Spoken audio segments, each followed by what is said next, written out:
আজ নিলয় ও নীলার বাসর রাতটা ওদের চমৎকারভাবে কাটছে। বিচিত্র রঙের রঙিন ফুলে সজ্জিত বিছানায় দুইজন পাশাপাশি বসে নতুন এক স্বপ্নের রাজ্যে প্রতিটি মুহূর্ত অতিবাহিত করছে। দুইজনের অন্তর আজ এক হয়ে গেছে। দুইজনে মিলে ঠিক করেছে আজকের এই মধুর রাতটা সত্যিকার অর্থে মধুর করবে। প্রেম, ভালোবাসা, দেহ মন আদান প্রদানের মাধ্যমে সারা রাত কাটিয়ে দেবে। এক মুহূর্ত ঘুমাবে না। অথচ ওদের বিয়েটা আজকালকার মতো প্রেমের বিয়ে না, পারিবারিকভাবে দুইজনের বিয়ে হয়েছে। অল্প সময়ের মধ্যে একে অন্যকে অন্তর দিয়ে ভালোবেসে ফেলেছে। নিলয় নীলাকে এখন বুকের সাথে আলতো করে জড়িয়ে রেখেছে। নীলার গালে, মুখে, কপালে চুমু খাচ্ছে। নীলা কিছুটা লজ্জা পেলেও ভালোবাসার ডাকে সাড়া দিচ্ছে। দুই চোখ বুজে নিলয়ের গালে একটা চুমু খেলো। এখন দুইজন বিছানায় শুয়ে পড়ে। নিলয় নীলাকে বুকের সাথে জড়িয়ে ধরে বলল, তোমাকে আমি খুব ভালোবাসি, সারা জীবন ভালোবাসবো। এর আগে আমি কোনো মেয়েকে ভালোবাসতে পারিনি, কোনো মেয়েও আমাকে ভালোবাসেনি, তাই সব ভালোবাসা তোমার জন্য রেখেছি। নীলা বলল, কোনো মেয়েকে ভালোবাসতে পারোনি কেন? নিলয় তখন বলল, একজনকে ভালোবাসতে চেয়েছিলাম, কিন্তু সে আমাকে বাসেনি। তুমি বলো, তুমি কি কাউকে ভালোবাসতে? নীলা বলল, না, তবে একটা ছেলে আমার সাথে প্রেম করার চেষ্টা করেছিল। নিলয় তখন বলে, তুমি তখন কি করলে? নীলা তখন বলে, আমি রাজি হইনি। নিলয় বলে, ঘটনাটা খুলে বলো, তবে বলতে না চাইলে থাক।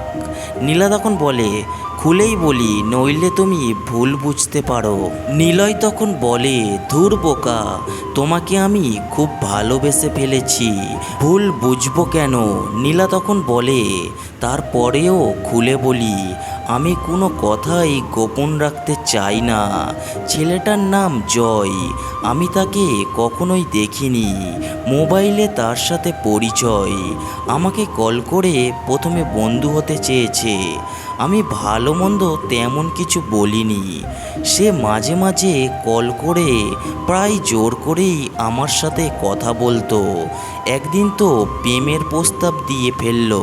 আমি আগে কিছু না বললেও এবার সাথে সাথে প্রত্যাখ্যান করলাম। নিলয় তখন বলল, প্রত্যাখ্যান করলে কেন?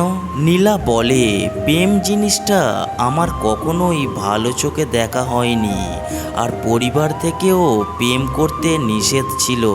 কারণ আমার বড় বোন প্রেম করে বিয়ে করে সুখী হতে পারেনি, অনেক নির্যাতন সহ্য করতে হচ্ছে তাকে।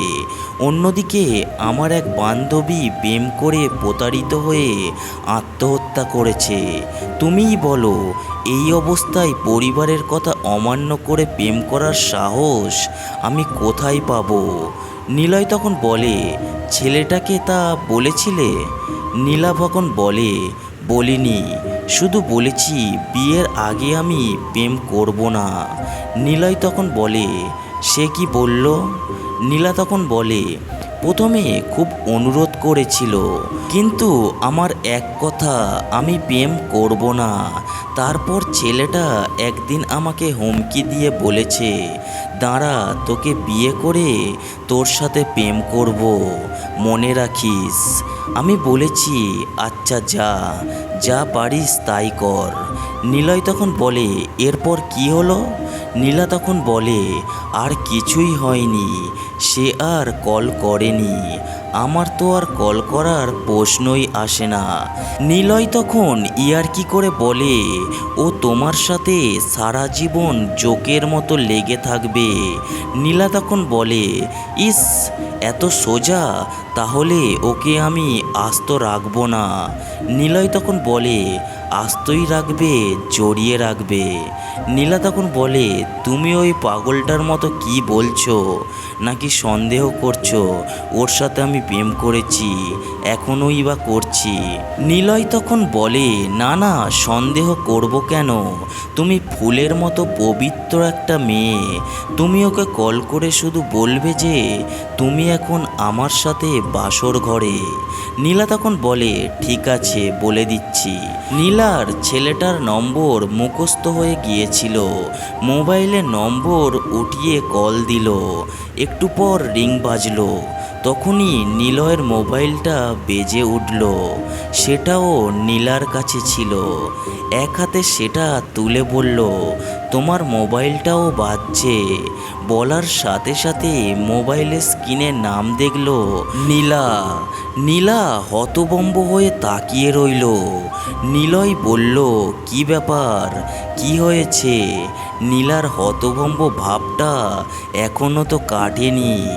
নিলয় তখন বলল, বুঝেছি, তোমার মাথা নষ্ট হয়ে গেছে। শোনো, সেই ছেলেটা হারেনি, যা বলেছে তাই করেছে। নীলা তখন হেসে বলল, ওরে শয়তান, তুমিই তাহলে সেই ছেলেটা? নিলয় এবার নীলাকে শক্ত করে জড়িয়ে ধরে বলল, ইয়েস ম্যাডাম, আপনার জন্য আমি পাগল হয়ে গিয়েছিলাম। যখন বুঝলাম প্রেমের পথে হবে না, তখন সিদ্ধান্ত নিলাম এর চেয়ে সহজ পথ আছে।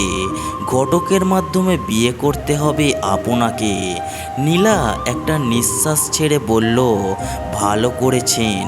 আসলে আমারও তখন মাঝে মাঝে আপনার কথা শুনে প্রেম করতে ইচ্ছে হতো।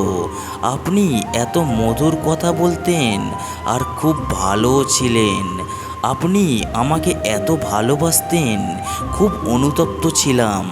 সারা জীবনই একটা অপরাধবোধ কাজ করত। যাক, বাঁচা গেল। যতটুকু ভালোবাসা দিয়েছেন ততটুকুই ফিরিয়ে দেওয়ার পথ হয়ে গেল। নিলয় তখন বলল, আসলে আমি তোমাকে না পেলে বাঁচতাম না, তাই ওই পথেই আশ্রয় নিয়েছিলাম। নীলা তখন বলে, আমারও এখন মনে হচ্ছে তুমি আমার জীবনসাথী না হলে আমিও বাঁচতাম না। নিলয় নীলার ঠোঁটে একটা চুমু খেয়ে ওকে বুকের সাথে জড়িয়ে ধরে বলল, যে ভালোবাসা এতদিন পাইনি তা আজ আদায় করে নেব। নীলা নিলয়ের বুকের মধ্যে মুখ ডুবিয়ে বলল, এতদিন যত কষ্ট দিয়েছি, আজ একদিনেই তোমাকে তার 1000 গুণ ভালোবাসা দিতে চাই।